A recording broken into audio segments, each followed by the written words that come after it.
కాళ్లలో నొప్పి, నరాల వాపు వంటి లక్షణాలతో బాధపడుతున్నారా? వెరికోస్ వెయిన్స్ లో అత్యాధునిక చికిత్స ఏవిస్ వాస్కులర్ సెంటర్.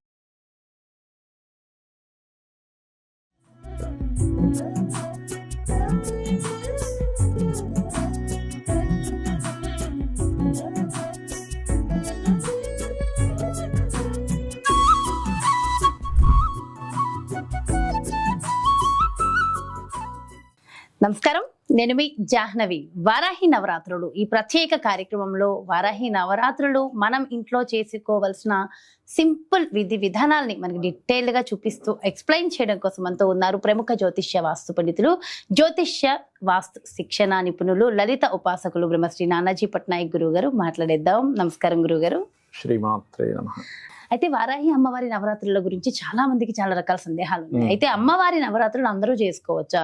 ఎవరెవరు చేసుకోవాలి, ఎవరెవరు చేయకూడదు? ఒకవేళ చేసుకోవలసిన వాళ్ళు సింపుల్ గా ఎలాంటి అంటే ఎక్కువ స్తోత్రాలు, ఎక్కువ మంత్రాలు ఇవన్నీ లేకుండా సింపుల్ గా చేసుకునే విధి విధానం ఉందా అనేది కూడా చాలా మందికి సందేహం ఉంది. గురుగారు, డీటెయిల్ గా ఎక్స్ప్లెయిన్ చేయండి. తప్పకుండా అమ్మ. ఫస్ట్ పాయింట్ నెంబర్ 1 ఏంటంటే, మీరు ఎవరు చేసుకోవచ్చు, ఎవరు చేసుకోకూడదు అని అన్నారు కదా.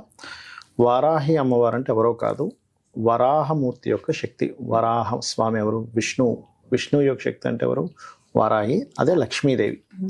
ఇప్పుడు ఈ అవతారంతో ఉంది కదా అనేది ఎలా ఉంటుందంటే, చేసుకోకూడదా, చేసుకోవచ్చా, చేసుకోకూడదా అనే జడ్జిమెంట్ చేయడం ఎలా ఉంటుందంటే, అమ్మ ఉందమ్మ, అమ్మ మిలిటరీలో జాయిన్ అయింది అనుకుందాం. మిలిటరీ డ్రెస్ వేసుకున్నప్పుడు అమ్మ అని పిలవమా మనం? పిలుస్తాం. అమ్మేగా అమ్మేగా. యుద్ధానికి వెళ్తుంది, మిలిటరీ డ్రెస్ వేసుకుంది. అమ్మ ఇప్పుడు అమ్మని పిలవకూడదు అంటామా? అమ్మ ఎప్పుడైనా మిలిటరీ డ్రెస్ వేసుకున్నా, పోలీస్ డ్రెస్ వేసుకున్నా, డాక్టర్ డ్రెస్ వేసుకున్నా అమ్మ అమ్మే. సీఎం అయినా పిఎం అయినా అంతే. అలాగే ఆ లక్ష్మీ అమ్మవారు వరాహ అవతారంలో ఉంది ఇక్కడ. వరాహమూర్తి ఆ యొక్క భూమిని, ఎవరైతే ఆ యొక్క హిరణ్యాక్షుడు దాచిపెట్టేసిన భూమిని బయటికి తీసుకొచ్చినప్పుడు ఆ అవతారం ఎత్తాలి అక్కడ. ఎందుకు అంటే, చూడండి మీరు వరాహాలని చూడండి, భూమిని వాసన చూసుకుంటూ తిరుగుతాయి, గమనించండి. ఎందుకంటే దానికి, ఆ అవతారానికి మాత్రం దానికే భూమిని కనిపెట్టే శక్తి ఉంటుంది. అందుకని మరి ఆ శక్తి ఈ రూపంలో రావాలిగా. అయితే ఇక్కడ ఏంటంటే, ఇది మరి ఎందుకు అందరూ చేయకూడదు అంటారు? ఎందుకు అంటే, శక్తి దేవత ఆరాధన ఎప్పుడు కూడా పూర్వం మన వాళ్ళు ఆ వ్యక్తికి ఓపిక, కామక్రోధాలు జయించిన వ్యక్తిగా ఇచ్చేవారు.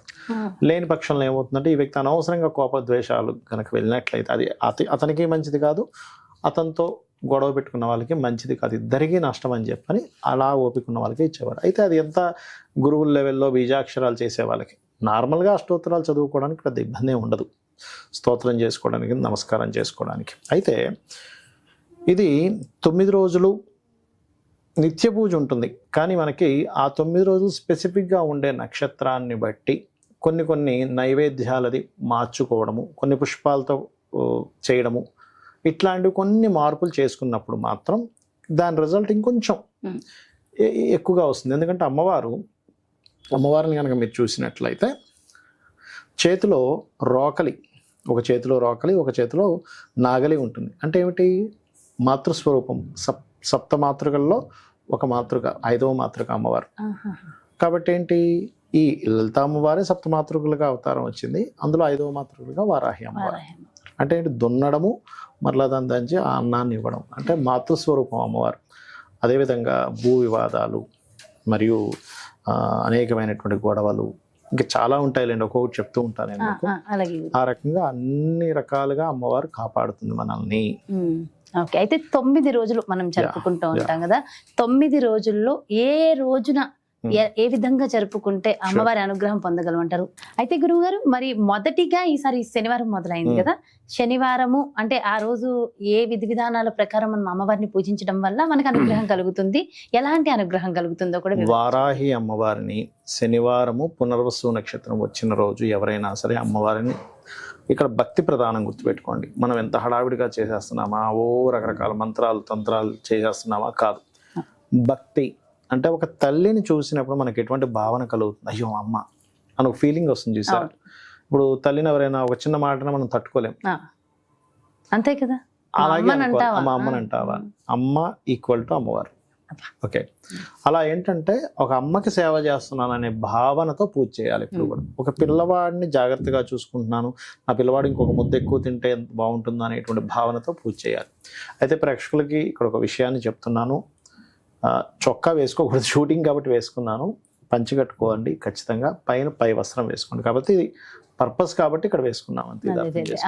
రైట్. అయితే ఇక్కడ శనివారం రోజు ఎవరికైనా కానీ అమ్మవారి వారాహి మూర్తిని కనుక చేస్తే ఏమవుతుందంటే మొట్టమొదటిగా దారిద్ర నాశనము. గుర్తుపెట్టుకోండి, శనివారం జాబ్స్ రావట్లేదు, శనివారం వారాహి అమ్మవారి స్తోత్ర పఠనం కనుక చేసినట్లయితే జాబ్స్ రావడం, జాబ్స్లో ఇంప్రూవ్మెంట్స్ కలగడం కూడా జరుగుతుంది. అయితే ఈ వారాహి పటమే పెట్టి చేసుకోవాలా, లేకపోతే లలితా అమ్మవారి పటం కూడా పెట్టుకోవచ్చు అంటే పెట్టుకోవచ్చు. అయితే మనకి ఇక్కడ ఈ రోజు మనకి వైట్ కలర్ దొరకలేదు కాబట్టి బ్లూ కలర్ పెట్టుకున్నాం. ఇవాళ పొద్దున్నే మనం వెళ్ళి అప్పటికప్పుడు బ్లూ తెచ్చుకున్నాం, సరేలే వీడియోలో చెప్దాంలే అని. బట్ శ్వేత వారాహి పెట్టుకుంటే మంచిది. ఒక్కొక్క రోజు ఒక్కొక్క పటం మార్చాలా గురు? అక్కర్లేదు, అదే ఫస్ట్ డే ఏదైతే పెట్టామో ఆఖరి వరకు అది అక్కడే ఉంటుంది, దాని కథ పరువు గుర్తుపెట్టుకోండి. సో శ్వేతవారాహి పెట్టుకుంటే చాలా మంచిది. అదే విధంగా నైవేద్యం కూడా ఫస్ట్ డే శనివారం రోజు పెట్టేటువంటి నైవేద్యం ఎప్పుడైనా గుర్తుపెట్టుకోండి, గూడాన్నము అంటే బెల్లముతో తయారు చేసిన అన్నాన్ని నైవేద్యంగా పెట్టాలి. పెట్టినట్లయితే వీళ్ళకి శని సంబంధించిన దోషాలు ఉంటాయి, శని మహర్దశ నడుస్తున్నా లేకపోతే శనికి సంబంధించినటువంటిది ఏదైతే ఉంటుందో గోచారి శని, వీటికి సంబంధించిన దోషాలు కూడా అమ్మవారు మనకి ఆ ఇబ్బంది పడకుండా కాపాడుతుంది, మన కర్మని తగ్గిస్తుంది. ముఖ్యంగా ఏంటంటే పుణ్య ఫలితాన్ని ఎక్కువగా ఇస్తుంది అమ్మవారి గంధంతో కనుక పూజ చేసినట్లయితే. ఈ రోజు ప్రత్యేకంగా బెల్లము నైవేద్యము లేదా బెల్లముతో చేసిన పదార్థాన్ని నైవేద్యంగా ఎక్కువ గంధంతో పూజ చేయాలి శనివారం నాడు. అప్పుడు ఏమవుతుంది, గంధంతో సేవించడం వల్ల, అంటే నిత్యము 9 days గంధంతో సేవించాలి. అది కాకుండా వస్త్రాలు కూడా దీక్ష తీసుకునేవారు గంధం రంగు డ్రెస్సే వేసుకుంటారు, ఎందుకంటే గంధం భూమికి సంకేతం, భూమికి సంకేతం వేసుకుంటారు. కొన్ని ప్రదేశాల్లో వారాన్ని బట్టి డ్రెస్ కూడా వేసుకునే వాళ్ళు ఉంటారు. బట్ ఫైనల్ గా గంధం రంగు వేసుకోవడం మంచిది. కొంతమంది ఏం చేస్తారంటే శనివారం చేసేటప్పుడు నీలం రంగు ఇట్లా కూడా వేసుకుంటారు. బట్ ఏంటంటే గంధం ఈజ్ బెస్ట్. అదే విధంగా ఈ శనివారం రోజు చేసేటప్పుడు పర్టికులర్ గా ఏంటంటే పత్రములు కూడా కొన్ని డిఫరెంట్ పత్రాలతో కూడా పూజిస్తారు. అప్పుడు కూడా వీళ్ళకి లక్ష్మీ ప్రాప్తి కలుగుతుంది, శని దోషాలు పోతాయంటూ ఉంటారు. అదొకటి చేసుకోవాలి. అండ్ అదే విధంగా మరొకటి ఏంటంటే ఈ శనివారం నాడు మరింత ఎక్కువ దోషం ఉందండి, మాకు చాలా దారిద్రం అనిపిస్తున్నాం అనుకునేటప్పుడు బెల్లం అన్నాన్ని ఎక్కువగా నైవేద్యం పెట్టి దాన్ని పంచమని చెప్తారు. పంచినట్లయితే కూడా వీళ్ళకి శని సంబంధించిన దోషాలు పోతాయి. అలాగే ఈ పూజతో పాటు శనివారం నాడు శని కుజ కేతు గ్రహాల దగ్గర దీపారాధన చేసి వాటికి సంబంధించిన స్తోత్రం చేసుకుంటే కూడా చాలా మంచిది, అమ్మవారి. అదే విధంగా శని ఎవరికి కారకుడు, ఈ పేదవాళ్ళకి, ఈ చిన్న వర్క్స్ చేసుకునే వాళ్ళకి, బీదులకి, అడుక్కునే భిక్షాటం చేసుకునే వాళ్ళకి వీలైనంత మటుకు అన్నదానంగా అవన్నీ చేస్తే ఇంకా తొందరగా వీళ్ళకి క్లియర్ అవుతుంది. అంటే ఒక రోజు ఒక పూజ మనం చేస్తున్నామంటే దానికి సంబంధించినటువంటివన్నీ కూడా పాటించాలి. అలాగే ఈ శనివారం నాడు గో సేవలో బెల్లము అరటికాయలు గోవు తినిపించాలి. పునర్వసు నక్షత్రం ఏర్పడింది కాబట్టి ఇక్కడ ఎలా అంటే మనకు చూడండి, ఇప్పుడు పుష్యమి నక్షత్రం రోజు ఆదివారం వస్తే రవి పుష్య యోగము అంటాం.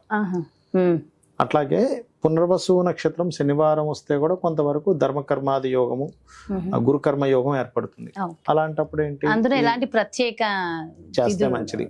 ఇంకోటి శనివారం పూజ చేసేటప్పుడు ధూపం ఎక్కువగా వేస్తారు అమ్మవారికి. ఇంట్లో ఏదైనా నెగటివ్ ఎనర్జీ ఉంటే శనివారం వారాహి అమ్మవారిని పూజించడం వల్ల ఏమిటి ప్రధానంగా వచ్చే ఫలితం అంటే ఇంట్లో నెగటివ్ ఎనర్జీ ఎక్కువగా ఉంది, చాలా నెగటివ్ ఎనర్జీ ఉందండి, ఖచ్చితంగా అది క్లియర్ అవుతుంది.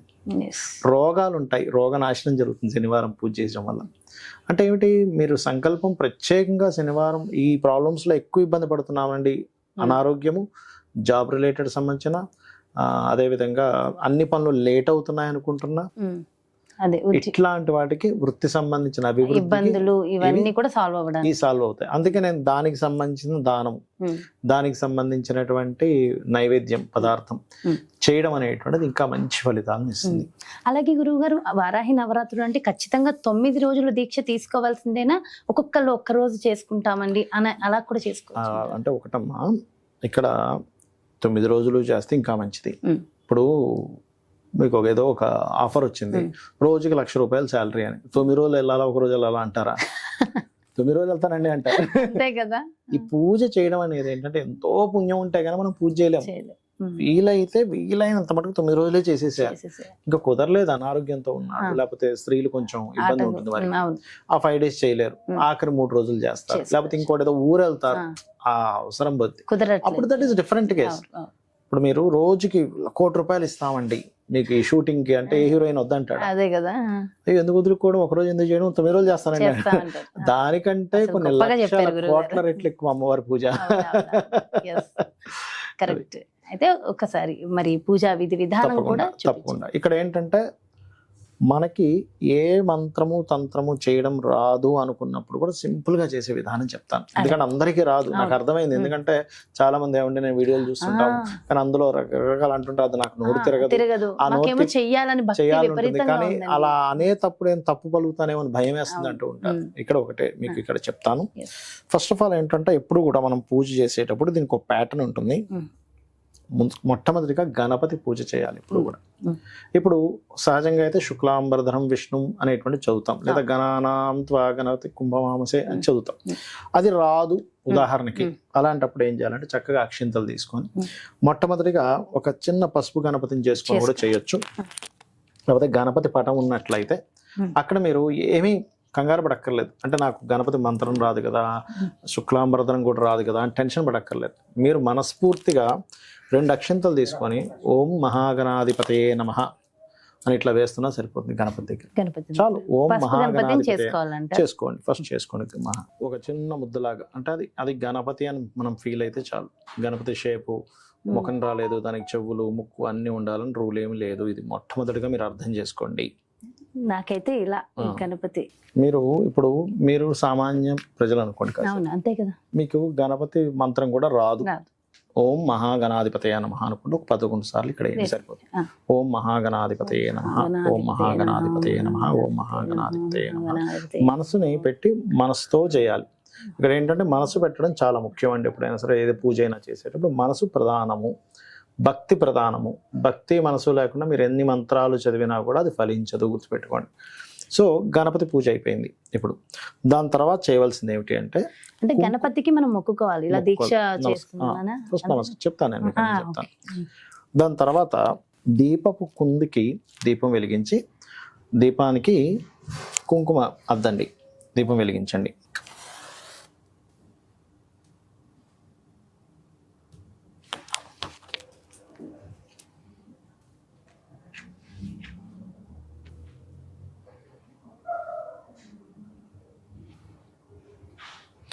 మొట్టమొదటిగా గణపతికి మహాగణాధిపతయ నమః అనుకున్న తర్వాత దీపాన్ని వెలిగించాలి. దీపం వెలిగించి ఒకసారి ఆ యొక్క దీన్ని కూడా చూపించేసి అక్కడ పెట్టేసిన తర్వాత మీరు ఎప్పుడు కూడా గణపతి పూజ తర్వాత దీపారాధన, దీపానికి ఒక్కసారి నమస్కారం చేసుకొని అక్షింతలు కుంకుమ అంటించడం, కుంకుమ పెట్టండి దీపానికి. కుంకుమ పెట్టి నమస్కరించుకోవాలి. దీపం కూడా సాక్షాత్ స్వామివారి అమ్మవారి స్వరూపమే అని చెప్పి భావిస్తూ పెట్టాలి. అంటే మీకు ఆ భావన కలగాలి. ముఖ్యంగా ఎప్పుడు కూడా పూజ చేసేటప్పుడు భావన చాలా ముఖ్యము, గుర్తుపెట్టుకోండి. గణపతి పూజ, దాని తర్వాత దీపారాధన, దాని తర్వాత ఏం చేయాలనేటువంటిది కూడా చెప్తాను.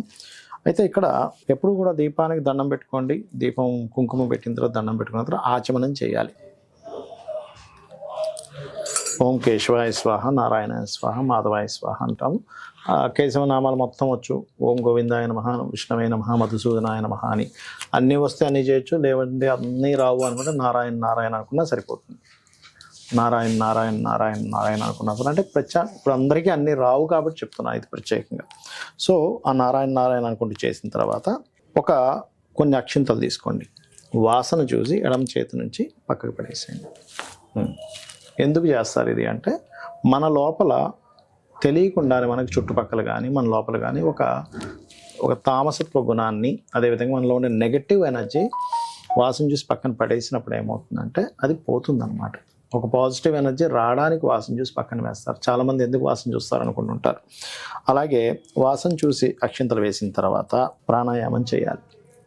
ఇలా ముందు ఎడమ ముక్కు నుంచి తీసుకొని, కొంతమంది కుడి ముక్కు నుంచి కూడా తీసుకుంటారు, బ్లాక్ చేసి మళ్ళీ ఉదయం ప్రాణాయామం చేయాలి. ఎందుకు ప్రాణాయామం చేస్తామంటే మనకు నెగిటివ్ ఎనర్జీ అనేటువంటిది ఇంకా ఏదైనా లోపల ఉన్నా కూడా మనం పూజ చేస్తున్నప్పుడు ఎక్కడ ఏ ఆటంకం కలగకుండా ఉండడానికి ఒక పాజిటివ్నెస్ని ఇస్తుంది ప్రాణాయామం కూడా.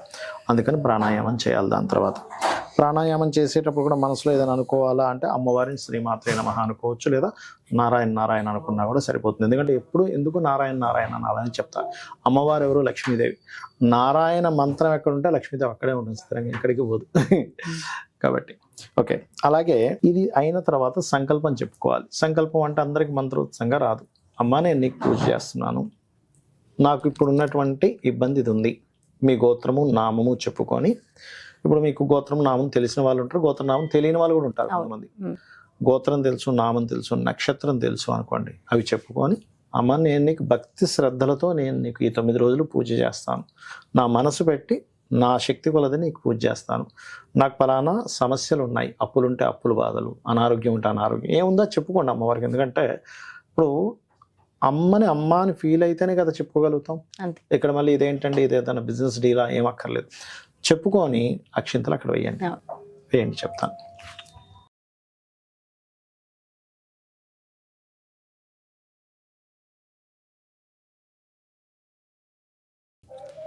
దీని తర్వాత గంటానాదం తీసుకోండి.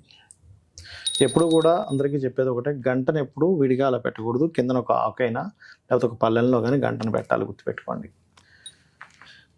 గంటను వాయిస్ కూడా మంత్రం ఉంటుంది, కాబట్టి ఇక్కడ మనకేంటంటే అంతా కూడా మనకి మంత్రం రాని వాళ్ళ కోసం ప్రత్యేకంగా చేసే విధానం చూపిస్తున్నాం. అందుకని ఏంటి, వారాహిదేవి నమః అనుకుంటూ గంట వాయించవచ్చు, తప్పులేదు. ఒకవేళ ఎవరికైనా కలశంతో చేసుకోవాలనుంది, వాళ్ళ కలశం పెట్టుకోవచ్చు, వాళ్ళకి ఆనవాయితీ ఉంటేనే కలశం పెట్టుకోవాలి. 9 రోజులకి ఆ కలశం అట్లాగే పెట్టుకోవచ్చు, కానీ ఆనవాయితీ ఉండాలి. ఆనవాయితీ ఉంటేనే. లేదు మా వాళ్ళకి పెట్టాల్సిన అవసరం లేదు అనుకుంటే పటం పెట్టుకోవచ్చు. కొంతమంది విగ్రహం కూడా పెట్టుకుంటారు, విగ్రహం పెట్టుకొని అభిషేకం చేస్తారు. కాకపోతే విగ్రహం పెట్టుకున్నప్పుడు మహా నైవేద్యం పెట్టాల్సిన అవసరం ఉంటుంది. విగ్రహం ఉన్నప్పుడు మరింత జాగ్రత్తగా చేయాలి. కాకపోతే పటం పెట్టుకుంటే సింపుల్ చేసుకోవచ్చు హ్యాపీగా. సో ఇప్పుడు ఈ ఘంటానాదం అయిపోయింది. అండ్ అదేవిధంగా కలశం ఉంటే కలశం పెట్టుకోవచ్చు.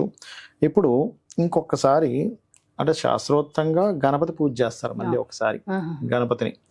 అలా లేదు ఒక్కసారి మళ్ళీ మహాగణాధిపతి నమః అనుకుని అక్షింతలు వేసుకోవచ్చు. ఆ గణపతి దగ్గర వేసినటువంటి అక్షింతలను తీసి తల మీద చల్లుకోండి. అంటే మీకు గణపతి పూజ ఎందుకు చేస్తామంటే ఈ పూజలో ఎక్కడా కూడా మనకి ఆటంకం కలగకుండా స్వామివారిని చూడమని చెప్పి మనసులో అనుకోవాలి. అంటే ఈ మంత్రం యొక్క అర్థాలు అవన్నీ కూడా నేను మీకు ఏంటంటే మంత్రం మొత్తం కాకుండా మనకు అర్థమయ్యే భాషలో స్వామి నేను ఈ వారాహి అమ్మవారి యొక్క పూజ చేస్తున్నాను కాబట్టి ఈ పూజలో ఎటువంటి ఆటంకం కలగకుండా నువ్వే చూసుకోవాలి, నువ్వే దిక్కు అనుకొని అక్షింతల పైన వేసుకోవాలి. ఓకే. దాని తర్వాత అంటే ప్రాణ ప్రతిష్ఠ అంటారు. ఇప్పుడు సహజంగా ప్రాణ ప్రతిష్ఠకి మంత్రం అది చేస్తారు. ఇప్పుడు అలా లేదు అనుకోండి, మీరు ఏం చేయాలంటే అమ్మ వారాహి తల్లి నాకు ఆ మంత్రాలు తంత్రాలు ఏమి తెలియవు కాబట్టి నువ్వు ఇక్కడికి వచ్చి నువ్వు ఉంటున్నావు అని భావిస్తున్నాను అని మనస్ఫూర్తిగా అనుకొని వెయ్యండి. అంటే ఏమిటంటే మీ భావన ముఖ్యం ఇక్కడ. అందరికీ అన్ని రాదు కదా, అందుకని వాళ్ళ కోసం చెప్తున్నాను అనమాట ఇదంతా కూడా. ఒకవేళ ఇప్పుడు ఫస్ట్ డే ప్రాణప్రతిష్ఠ చేసాం, ప్రతిరోజు ఇది అక్కర్లేదు, మళ్ళీ నెక్స్ట్ డే అక్కడ అమ్మవారు ఉన్నట్టుగా భావిస్తూ మనం స్టార్ట్ చేసుకోవచ్చు ప్రాణప్రతిష్ఠ చేసినట్టుగా, అంటే ఆల్రెడీ ఉంది కదా అని.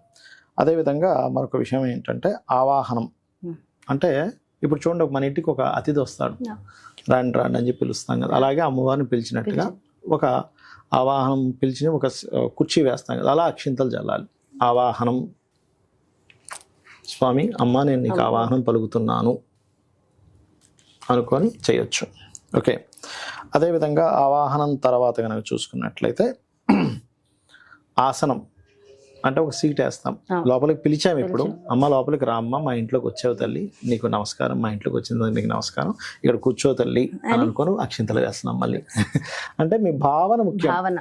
మీకు ఆ మంత్రం చదివి భావన అర్థం తెలియలేదు అనుకోండి, ఇప్పుడు మీకు ఏమవుతుంది మనసులో, అమ్మవారు వచ్చింది, గణపతిని నేను తలుచుకున్నాను, అమ్మవారు వచ్చింది, ఇప్పుడు ఇక్కడ కూర్చుంది అనేటువంటి భావన కలుగుతుందిగా. అలానే అనిపిస్తుంది కూడా, అలా అనిపిస్తుంది కదా. దాని తర్వాత పాఠ్యం సమర్పయామి అంటారు మనకు పూజలో. అంటే ఏమిటి, పాదాలు కడుగుతాం. ఇప్పుడు మన ఇంటికి ఎవరైనా గెస్ట్ వస్తే వాటర్ ఇస్తాం, కాలు కడుక్కోండి, చేతులు కడుక్కోండి అని. అలా ఏంటంటే ఇక్కడ అమ్మవారికి కూడా ఏంటంటే కాలు కడుగుతున్నాం అనే భావంతో నీట్గా ఉంది. ఈ నీరు అది ఆచమనం చేసిన వాటర్ కాకుండా సపరేట్ వాటర్ తీసుకోవాలి. ఇప్పుడు అందుకే 2 కలశాలు పెట్టమన్నారు. అంటే ఏంటి, ఇలా చూపించి పక్కన ఇంకో గిన్నెలో వేస్తారు, ఇలా చూపించి ఆ గిన్నెలో వేసేసేయండి. అంటే కాళ్ళు కడిగినట్టుగా అనమాట. కాళ్ళు కడుగుతున్నాను, తల్లి నీ యొక్క పాదాలు కడుగుతున్నాను, తల్లి నీ యొక్క చేతులు కడుగుతున్నాను అనుకొని చేతుల దగ్గర చూపించి అలా వేసేసేయండి. అంటే ఏమిటి, మీరు మనసులో ఫీల్ అవ్వాలి అమ్మవారు మీ ఇంటికి వచ్చినట్టు, మీరు పాదాలు కడిగినట్టు, మీరు చేతులు కడిగినట్టు అనమాట. ఫీలింగ్ ఈజ్ మోస్ట్ ఇంపార్టెంట్ ఎప్పుడు కూడా. అప్పుడు ఏమవుతుందంటే మీకు అటాచ్ అవుతారు అమ్మవారితో, కనెక్ట్ అవుతుంటారు అనమాట ఈ రకంగా. ఓకే, అదేవిధంగా స్నానం కూడా చేయించినట్టుగా, స్నానం చేయించినట్టుగా. దాని తర్వాత మనం ఏం చేస్తాం, వస్త్రం ఇస్తాం. ఇంటికి వచ్చిన వ్యక్తి కాళ్ళు చేతులు కడుక్కున్నాడు, లేకపోతే స్నానం చేసిన ఈ వస్త్రాలు కట్టుకున్నాడు, అలా వస్త్రం ఇస్తున్నాం అమ్మవారికి. అంటే మన ఇంటికి వచ్చిన అమ్మవారికి ఇవన్నీ చేస్తున్నాం, ఒక గెస్ట్ లాగా వచ్చిందని ఫీల్ అయ్యి. ఇవన్నీ ఉన్నాయి, తెచ్చుకుని పెట్టుకుని సమర్పించవచ్చు. లేకపోతే అక్షింతలు కానీ దూదితో చేసినటువంటి దూదిని కూడా సమర్పిస్తారు. వస్త్రము అని, వస్త్రం సమర్పయామి అంటే వస్త్రం నేను నీకు సమర్పిస్తున్నాను తల్లి, నీకు బట్టలు ఇస్తున్నాను అమ్మా, నీకు వస్త్రం ఇస్తున్నాను మనస్ఫూర్తిగా ఫీల్ అయ్యి ఇవ్వాలి. అంటే మీ మనసు దానికి కనెక్ట్ అవ్వాలి అలాగా. ఓకే, అదేవిధంగా ప్రతిదీ ఇచ్చేటప్పుడు ఏం చేయాలంటే ఒకసారి నీళ్ళు చూపించి వదులుతుండాలి. గుర్తుపెట్టుకోండి, వస్త్రం ఇచ్చాము ఒకసారి నీళ్ళు చూపించి వదులుతుండాలి. అంటే మనం చూడండి ఏదైనా చేసినప్పుడు ఒకసారి చేతుల్లో తుడుచుకుంటాం, అంటే మనం ఎప్పటికప్పుడు శుద్ధి చేసుకుంటున్నాం అనమాట నీళ్ళు చూపించి వదలడం అనేటువంటిది. యజ్ఞోపవీతము అంటారు, అంటే యజ్ఞోపవీతాన్ని కూడా ఇస్తారు అమ్మవారికి. యజ్ఞోపవీతం అని దూదితో ఇస్తాం, మళ్ళీ దూదిని ఇవ్వడమే, లేదా యజ్ఞోపవీతాన్ని ఇవ్వచ్చు, తప్పులేదు. ఓకే, సో ఒక దూదని లేదా అక్షింతనైనా ఇవ్వచ్చు మీరు యజ్ఞోపవీతం అనే భావనతో. దూది లేదు కాబట్టి అక్షింతలు కూడా చేయొచ్చు, కానీ దూది తీసుకుంటే మంచిది. ఇప్పుడు ఏం చేయాలంటే నెక్స్ట్ గంధము తీసుకోండి, ఎందుకంటే అమ్మవారికి ప్రత్యేకంగా గంధంతో చేయాలి పూజ. పొడి గంధం అయితే మంచిది. 108 సార్లు మీకు వారాహి అమ్మవారి అష్టోత్తరాలు చదవడం వస్తే అష్టోత్తరాలతో గంధం వేస్తూ ఉంటారు, వారాహి అమ్మవారి అష్టోత్తరాలతో. లేదంటే ఓం వారాహిదేవ్యై నమః, ఓం వారాహిదేవ్యై నమః. ఎందుకంటే మనం ఈ వీడియో ప్రత్యేకంగా మంత్రం రాని వాళ్ళు ఎవరి కోసమైనా చేసుకోవచ్చు. అలా వారాహిదేవ్యై నమః, వారాహిదేవ్యై నమః, వారాహిదేవ్యై నమః. గంధము తర్వాత ఈ గంధం చేయడం వల్ల ఏమొస్తుంది ఫలితము అంటే పాపము తొలగుతుంది అని చెప్పింది శాస్త్రం. అంటే మనం చేసినటువంటి తెలుసో తెలియక ఎన్నో పాపాలు చేస్తూ ఉంటాం, పాపము తొలగితే కానీ మనం ఇప్పుడు చేసే పుణ్యం యొక్క ఫలితం రాదు. గంధం పూజ అయిపోయింది, దాని తర్వాత పుష్పం తీసుకోవాలి. పుష్పాలు తీసుకొని అష్టోత్తరం వస్తే పుష్పాలు, లేదా ఓం వారాహిదేవి నమః అనుకుంటే పుష్పాలతో పూజ చేయాలి. ఓకే, ఈ రకంగా పుష్పాలతో అయిపోయిన తర్వాత ఇప్పుడు కుంకుమ తీసుకొని మొట్టమొదటి వారాహి అమ్మవారి పాదాల దగ్గర బొట్టు పెట్టి పాదాలకు పూజ చేస్తున్నాం అనుకోండి. దాని తర్వాత కాళ్ళ దగ్గర బొట్టు పెట్టి కాళ్ళకి పూజ చేస్తున్నాము. దాని తర్వాత మోకాళ్ళ దగ్గర బొట్టు పెట్టి మోకాళ్ళకి పూజ చేస్తున్నాం, మోకాళ్ళ దగ్గర పెట్టండి పర్లేదు. దాని తర్వాత ఈ ఉదర భాగం కాళ్ళు ఫస్ట్ పాదాల నుంచి రావాలి, పాదాల నుంచి పై వరకు వెళ్తున్నాం అన్నమాట ఈ పూజలో. అమ్మ నీ పాదాలకి నమస్కరిస్తున్నాను అనుకొని పాదాల దగ్గర పెట్టచ్చు. అమ్మ నీ కాళ్ళకి నమస్కరిస్తున్నాను బొట్టు పెట్టి నమస్కరించుకోవచ్చు, లేదా మామూలుగా చేయొచ్చు. అదేవిధంగా అమ్మ నీ ఉదర భాగానికి, నీ యొక్క హార్ట్ భాగానికి, నీ యొక్క భుజాలకి, నీ యొక్క చేతులకి నమస్కరిస్తున్నాను. అదేవిధంగా నీ యొక్క కంఠానికి కూడా పూజ చేయాలి చెప్తారు శాస్త్రం. అదేవిధంగా శంకు చక్రములకి, నీ యొక్క శిరస్సు భాగానికి, నీ యొక్క కిరీటమునకు, నీ యొక్క చంద్రుడికి అర్ధచంద్రాకారం. ఇవన్నీ ఎందుకు ఏంటి అంటే మీరు పాదం నుంచి ఎప్పుడైతే శిరస్సు వరకు పూజ చేస్తారో ఇవన్నీ జ్యోతిష్ శాస్త్రంలో 12 రాసులుగా 12 భాగాలుగా విడిపోతుంది. పాదాలకు పూజ చేశారు, మీకు అనవసరమైన ఖర్చులు ఏవైతే ఉంటాయో వాటిని తగ్గిస్తుంది అమ్మవారు. కాళ్ళ భాగానికి పూజ చేశారు, కుంకుమ పెట్టారు, మీ కోరిక నెరవేరుతుంది. మోకాళ్ళ భాగానికి పూజ చేశారు, మీకు జాబ్ సంబంధించిన ప్రాబ్లమ్స్ తగ్గుతాయి. మీరు ఉదర భాగానికి పూజ చేశారు, అప్పుల బాధలు తగ్గుతాయి. అదేవిధంగా మీరు భుజ భాగానికి పూజ చేశారు, అనవసరమైనటువంటి భయాలు పోతాయి. వక్షస్థలానికి పూజ చేశారు, మానసిక రుగ్మతలు పోతాయి. అదేవిధంగా శంకు చక్రాలకు పూజ చేశారు, మీకు ఉండేటువంటి శత్రుబాధ పోతుంది, దేనైనా పోరాడే తత్వం వస్తుంది. మీ శిరస్సు భాగానికి పూజ చేశారు కుంకుమ పెట్టి, మీకు కిరీట భాగాన్ని చేశారు, పేరు ప్రఖ్యాతలు వస్తాయి. చెవులకు చేశారు, చెవులకు కూడా కుంకుమ పెడతారు. అంటే దారిద్ర నాశనము చెవులకు పూజ చేసినప్పుడు. అదే విధంగా మీరు ఏదైతే ఇప్పుడు కొన్ని చెడు వార్తలు వినడం అనేటువంటిది తగ్గిపోతుంది. ఈ రకంగా దాని యొక్క ఫలితం ఇస్తుంది అనమాట. వారాహి స్తుతి లేదా అష్టోత్తరాలు చేసుకునే వాళ్ళు అష్టోత్తరం చేసుకోవచ్చు, వస్తే కనుక. లేదంటే ఓం వారాహిదేవి నమః అనుకుంటూ చేసుకోవచ్చు. దాని తర్వాత ధూపము, ధూపం చాలా ప్రీతి అమ్మవారికి. ధూపాన్ని చూపించండి. ధూపాన్ని చూపిస్తున్నాను అంటే ఇక్కడ మీరు ఎలా ఫీల్ అవ్వాలంటే సాక్షాత్ అమ్మవారు ఆ ధూపాన్ని అందుకుంటుంది అని ఫీల్ అవుతూ చేయండి. ఎప్పుడైనా గుర్తుపెట్టుకోండి. ఏదో తిప్పేసాం, ఏదో ధూపం ఇస్తున్నాం అని కాదు. సాక్షాత్ అక్కడ అమ్మవారు ఉంది. మీరు స్థాపితం చేశారు, అమ్మవారిని అక్కడ ఆవాహనం చేశారు, అక్కడ ఉంది అమ్మవారు, గుర్తుపెట్టుకోండి. కాబట్టి అమ్మవారు ఉంది కాబట్టి అమ్మవారికి పూజిస్తున్నాము అనేటువంటి, ధూపాన్ని ఇస్తున్నాము అనేటువంటి దాంతో చేయాలి. దాని తర్వాత దీపాన్ని చూపించండి. దీపాన్ని ఒకసారి ఇలా చూపించండి. అమ్మా నీకు దీపాన్ని చూపిస్తున్నాను అనేటువంటి భావన ముఖ్యమండి ఇక్కడ. ఎప్పుడైనా సరే దీపాన్ని చూపించండి. అదేవిధంగా నైవేద్యం. నైవేద్యం ఏమి నైవేద్యం ఉంటే అది అదేదండి. నైవేద్యం చేయలేని అరటిపళ్ళు, ద్రాక్ష పండు ఏదైనా పెట్టచ్చు. కాకపోతే ప్రత్యేకంగా మీ కోరిక ఏదైనా ఉంది, సంకల్పం ఉంది, అప్పుడు దానికి తగ్గట్టుగా నైవేద్యాలు మనం ఒక్కొక్క రోజు చెప్తున్నాం. ఒకవేళ చేసుకోవాలి శనివారం అనుకున్న వాళ్ళకి, శనివారం అనుకునేటువంటి వారికి శనివారం అనుకోండి గూడాన్నం, ఆదివారము రవ్వ కేసరితో అట్లా, సోమవారము చక్కెర పొంగలి అట్లా చేసుకోవచ్చు. లేదా పాయసాన్నము చెప్తాను నేను. ఒక్కొక్క రోజుకి మనం చేస్తుంటాం కాబట్టి ఒక్కొక్క రోజుకి ఒక్కొక్కటి. సో ఇప్పుడు నైవేద్యం ఎప్పుడు కూడా అరటిపళ్ళు ఇలా ఉంటాయి కదా, ఈ అరటిపండు ఒలవాలి ఎప్పుడు కూడా. మనం చాలా మంది ఏం చేస్తారు, అలా పెట్టేస్తారు. అలా ఒలిచి దీనికి నీరుని ఇలా చూపించి, మంత్రం రాదు, ఓం ప్రాణాయ స్వాహ, ఉదాయ స్వాహ, సమానాయ స్వాహ అదేమి రాదు అనుకోండి. ఉదాహరణకి మీరు ఇలా చూపించవచ్చు. అమ్మ నీకు ఇస్తున్నాను, మనస్ఫూర్తిగా ఇస్తున్నాననే భావనతో చేయండి, మీకు మంత్రం రాకపోయినా కూడా. అదేవిధంగా నైవేద్యం తర్వాత చూసుకున్నట్లయితే తాంబూలం, ఒక ఆకు ఒక్క తీసుకొని తాంబూలాన్ని పెట్టాలి. ఆకు ఒక్క పువ్వులు కాయిన్ పెట్టాలి. ఆకు ఒక్క పువ్వులు ఒక అరటిపండు కూడా పెడతారు, అవి అక్కడ పెట్టండి. అక్కడ సమర్పిస్తున్నాం అంటే మీరు తాంబూల సమర్పయామి అనుకోవచ్చు. తాంబూల సమర్పయామి అని మనస్ఫూర్తిగా. ఇక్కడ ఏంటంటే ఒకటే గుర్తుపెట్టుకోండి, మన మనస్సుని అక్కడ ఉంచాలి. ఉంచుతూ తాంబూల సమర్పయామి, అమ్మానికి తాంబూలం ఇస్తున్నాను తీసుకో అంటే అక్కడ అమ్మ ఉంది అనేటువంటి భావంతో చేయండి. దాని తర్వాత తాంబూలం ఇచ్చిన తర్వాత మీరు కర్పూరం హారతి ఇవ్వండి. గంట వాయించండి, ఇట్లా తిప్పండి, పర్లేదు.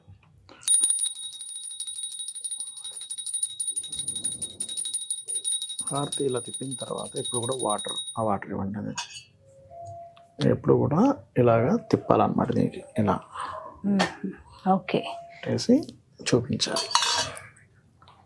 చూపించి మీతో పూజ చేసే వాళ్ళకి చూపించడం, వాళ్ళని హారతి తీసుకోమన్నాం. మనం దాని తర్వాత మనం హారతి తీసుకోవడం చేయాలి. ఎప్పుడు కూడా మీ మనసు అక్కడ లగ్నమై చేయాలి. ఏ పనైనా సరే అప్పుడే కనెక్ట్ అవుతుంది. మనం ఎన్ని ఆర్భాటాలుగా చేసినా సరే అవ్వదు, గుర్తుపెట్టుకోండి. దాని తర్వాత మంత్రపుష్పం చదువుతారు.